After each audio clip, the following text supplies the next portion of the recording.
Wesley's son. And I'm Brad. And together we're the Sun Brothers. Brad and I grew up in Orlando, Florida, the sons of Chinese immigrants from Malaysia. We grew up with the same kinds of influences, so that was like Sega Genesis, Darkwing Duck, and lots of comic books. Wesley and I both write all of our comic books together, and I take care of all the illustration work. He serves sort of as editor and collaborator during that process. Yeah. Wesley also helps take care of all the communications we need for our company, be it networking with other artists or communicating with printers and vendors. The two books we've currently completed are Chinatown and Apocalypse Man. Chinatown is sort of a surreal psychological horror haunted house story is how we describe it. It's set in a Chinatown. It begins when a girl goes missing, and as the town starts panicking, things get stranger and stranger. The story takes some surreal and twisted turns. That's right, and when the project was nearing completion, after multiple scripts, lots of drafts, all of the artwork that Brad was doing, finally we went to Kickstarter to get Chinatown backed.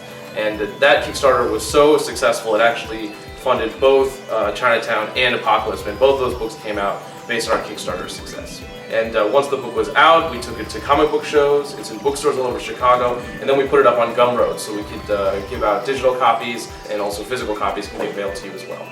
So while we've been touring around our two books, Chinatown and Apocalypse Man, we've been working on our third. Monkey Fist will be coming out in the spring of 2014, and it's our modern retelling of the Monkey King legends from Chinese mythology.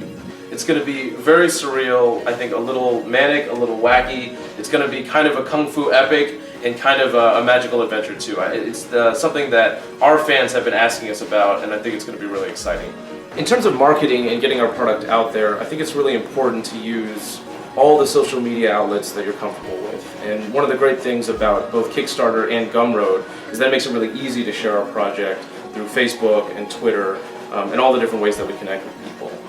At the same time, what I always tell folks is to not underestimate personal appearances, which is why every time we go to a comic book show, we lead a panel or we have some kind of conversation. We've been in bookstores, we've been at the University of Chicago, and so I think these speaking engagements and connecting with your audience in person is part of the way that you build a fan base.